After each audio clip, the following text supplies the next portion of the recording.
That Free Men May Live, a series of television programs concerning you and your freedom.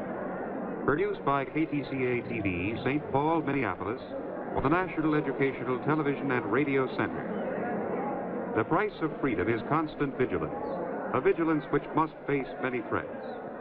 Direct your attention now to one who works and fights for freedom, the Reverend Martin Luther King, pastor of the Dexter Avenue Baptist Church in Montgomery, Alabama. He discusses the cause of free men with L. Howard Bennett, Minneapolis civic leader, attorney, and former judge. Here is Mr. Bennett. In the center of the struggle for democracy in America and for the removal of the blight of segregation and discrimination, and for all men to have status as first-class citizens, is the Reverend Dr. Martin Luther King, the pastor of the Dexter Avenue Baptist Church in Montgomery, Alabama. But more important, the man who was the central personality and leader in the Montgomery bus boycott, the most remarkable and successful expression of nonviolent resistance ever witnessed, not only in America, but anywhere in the Western world. We're pleased to have with us today Dr. King. Thank you. I'm very happy to be here. Dr. King, we believe that your experience and your training and your dedication to the realization of having all men live in a free society, that you can provide us with some ideas, some methods, some techniques, some words of wisdom as to how we might achieve that and those goals in America. And one of the things we'd like to ask you to discuss with us is, what is the particular problem which confronts the Negro in the South today in the efforts to obtain freedom and first-class citizenship? Well, I think the biggest problem that the Negro confronts in the South today is the continued existence of a system which stares him in the face almost every day, saying you are less than, you are not equal to. And I refer to the system of segregation. The tragedy of the system of segregation is that it not only harms one physically and makes for physical inconveniences, but it does something to the soul. It gives the segregator a false sense of superiority, and it leaves the segregated with a false sense of inferiority.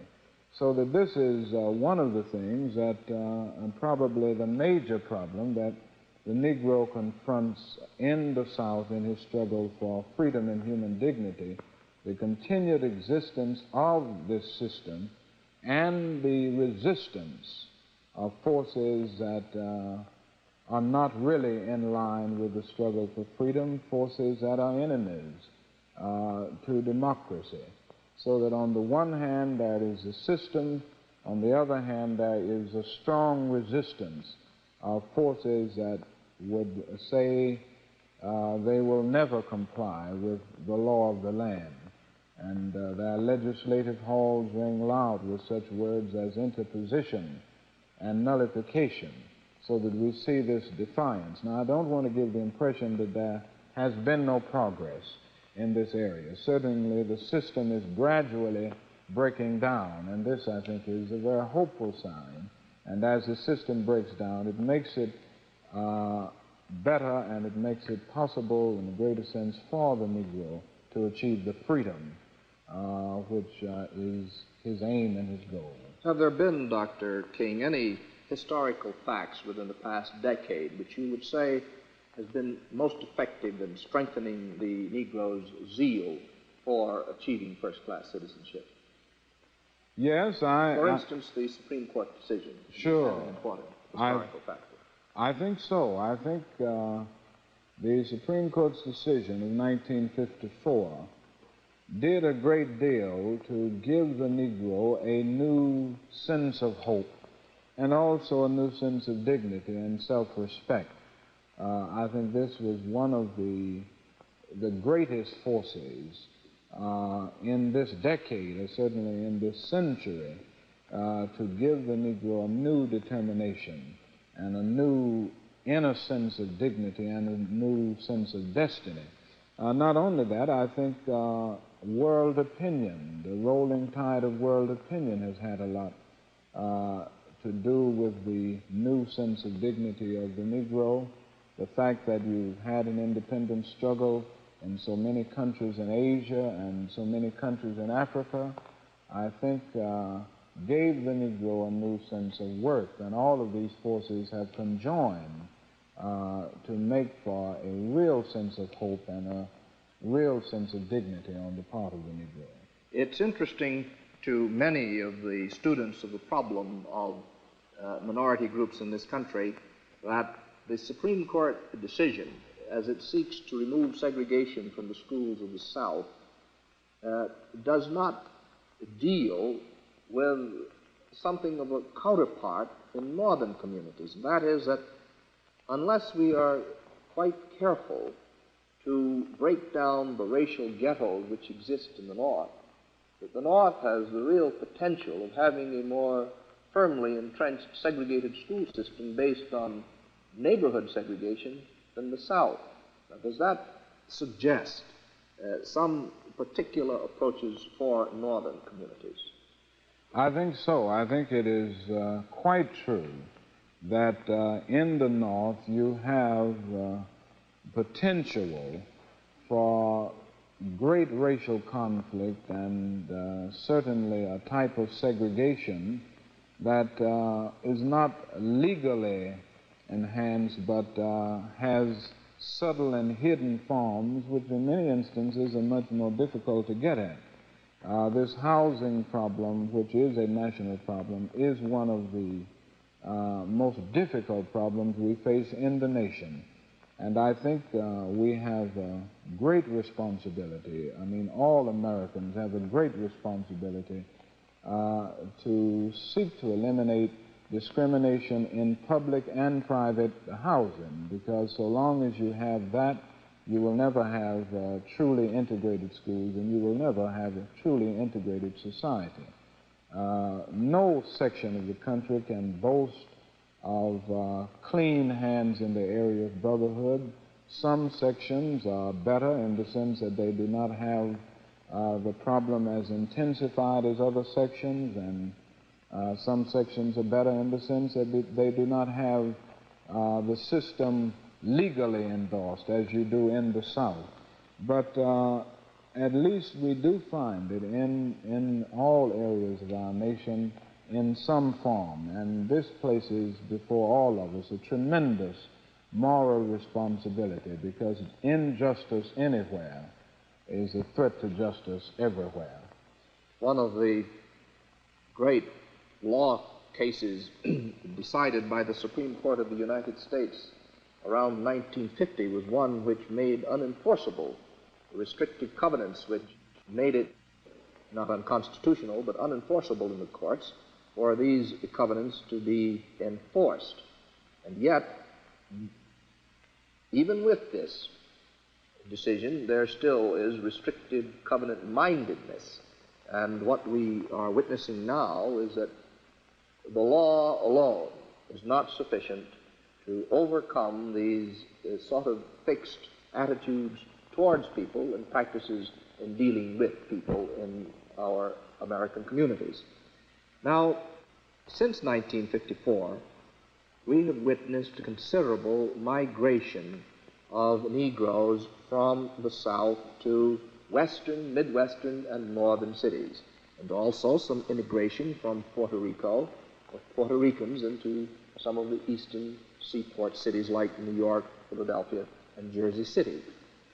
Does this in-migration of rural, sometimes agricultural Negroes and Puerto Ricans to northern industrial communities pose any particular problem for these areas and for the leadership of the minority groups in these particular cities?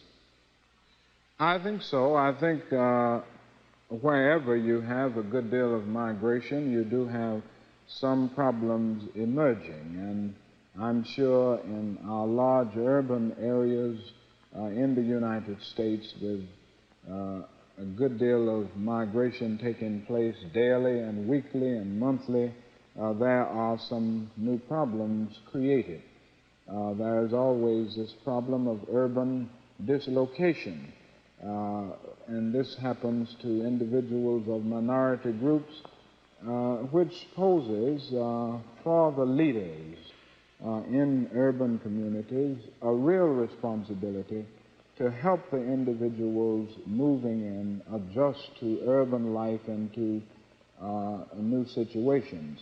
I think also that as we seek to help these individuals adjust, we must see that the system itself is changed to the point that there will be no discrimination in employment and that type of thing, so that these people will not face the problem of finding doors shut in their faces every time they make a move. This type of thing creates within the individual a sense of bitterness, and it often drives the individual to criminal habits and other things that tend to distort the total structure of society. So on the one hand, we need good leadership to help people adjust to urban life as they move in from situations, rural situations often. And on the other hand, the community at large must see that these people gain equality of opportunity in the area of employment and in the educational area, so that they will not develop these internal attitudes of bitterness, and they will not develop criminal habits, which tend to grow out of a sense of frustration, poverty, and ignorance. I think so often we fail to see that poverty and ignorance breed crime, whatever the racial group may be, so that these things are environmental and not racial. Dr. King, you're well aware and acquainted with the work of such organizations as the National Urban League and other voluntary associations which around 1910 tried to almost single-handedly grapple with these problems of immigrant into the community.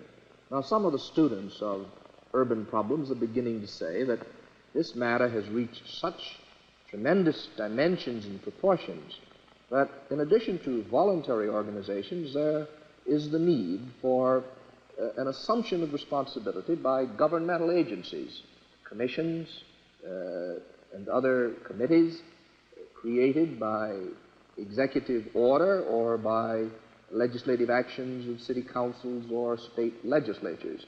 Do you have anything to say to us about the advisability and the desirability of government assuming a constructive affirmative role in dealing with not only the problem of in-migration and adjustment in the modern urban community, but for really seeing to it that the constitutional rights of all of the citizens are observed in many areas? Yes, I definitely feel that government has a great role to play and a great responsibility in this whole area and in this period of transition. Local governmental agencies, state governmental agencies, and also the federal government. I think what we have seen in the civil rights struggle in general and in the quest for freedom is the fact that the federal government, for instance, hasn't used all of its resources and all of the things, the constitutional powers available to enforce the law of the land.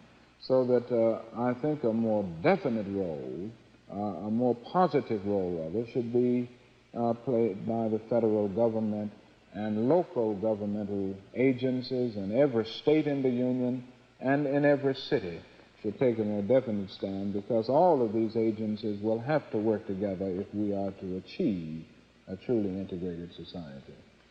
One of the very interesting facets of this problem that many people have raised questions about is whether or not, as a result of the persecutions and denials of opportunities to which Negroes have been subjected, if they have antipathy towards or even hatred for members of the majority group.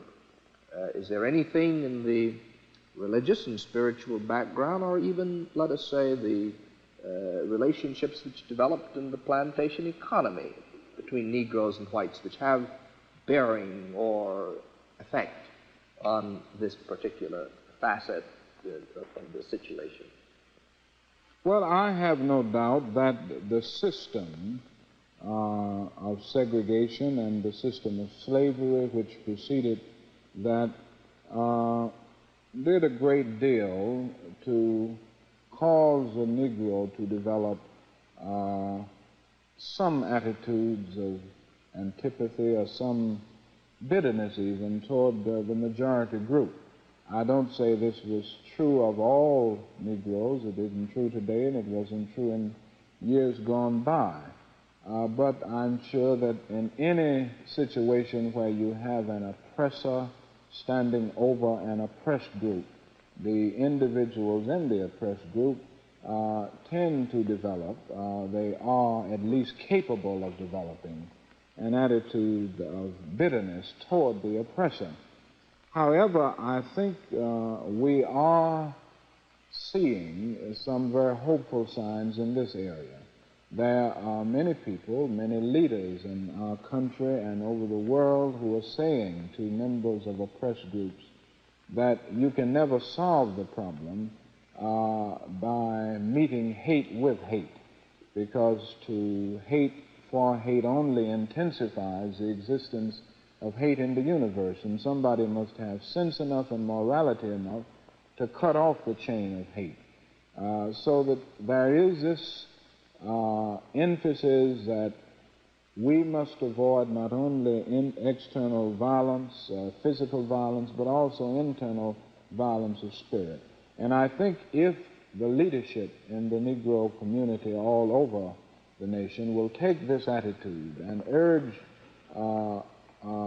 people in the Negro community, and if leaders all over the world will take this attitude, we will be able to save the vast majority of people from the type of bitterness that can invade and infiltrate the life of the individuals in the oppressed group. Isn't it true also, Dr. King, that hate, when kept within the individual, tends to destroy him, and if not destroy him, it certainly interferes with his ongoing processes, that it has something of a paralytic effect on his organizing himself for any constructive action? I think that's quite true, and modern psychology is saying that a great deal now, that hate is as injurious to the hater as it is to the hated. It is as pernicious to the subject of hate as it is to the object of hate. So we do have a responsibility to get this over to everybody, that hate is a cancerous disease that ultimately destroys both the hater and the hated in the process, if not physically, certainly spiritually and psychologically. One of the great moving factors which you have from time to time advocated, Dr. King, is this philosophy of love being a most potent and effective agent for dealing with social problems, even discrimination. I wonder if you would discuss that for us briefly. Yes, I would be very happy to. I think one of the problems that oppressed people always confront is the problem of how one can stand up and resist the forces of evil. And there's always a feeling on the part of some that there is no way to resist evil without hating the evildoer and using violence to destroy the forces of evil. But I am of the opinion, and this grows out of my Christian background as well as my study of Mahatma Gandhi, who used the method of nonviolent resistance on the larger scale that it has been used in the modern world. I'm of the opinion that it is possible for one to stand firmly and courageously against an evil system and yet not use violence to stand up against it, and also not hate in the process. It is possible to love the individual who does the evil deed while hating the deed that the person does. This lifts one to a new level of understanding, a new level of goodwill, and I believe firmly that love in this sense, which I think of as creative, redemptive goodwill for all men. I'm not talking about a sentimental, weak love, but I'm talking about a strong love that organizes itself in mass nonviolent action, but at the same time sees within every man something of the image of God and sees within every man great and vast possibilities for goodness that maybe the individual himself has never realized. And when one rises to this point, he loves every man because God loves him, and he sees great dimensions for change and promise within him. We hear so much from those who want to see no change in the relationships between whites and Negroes that what you really see today in this press towards freedom is the action of people who are subversive. They even call them communists, that the Supreme Court might be communist. Is this nothing more than a kind of red herring being drawn across the scene in order to distort the situation and divert constructive forces from aligning itself with this movement?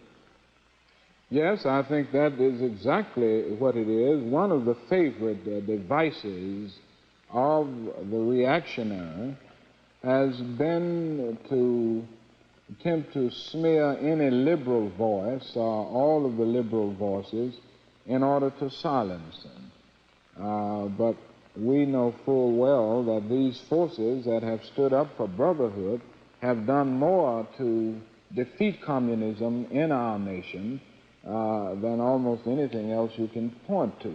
I'm sure that the Supreme Court decision, which was rendered in 1954, did a great deal to defeat the forces of communism in our nation, and I'm sure it did a great deal to develop new understanding and new respect for America on the part of people in other nations. And these are the things which break down the influence of communism in the world, because communism often thrives on this very thing. So the more we can break down discrimination and segregation, the more we build up the forces of democracy and the more we demonstrate the validity of the democratic way to the peoples of the world. This is the most powerful weapon we have against communism.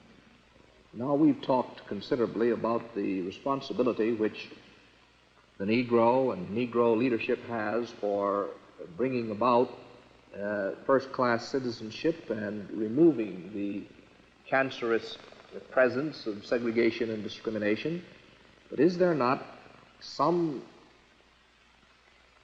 high responsibility which attaches to the dominant white community for lending its hand and giving its heart to this problem of the removal of segregation and bringing in this era of a society of free men for all men?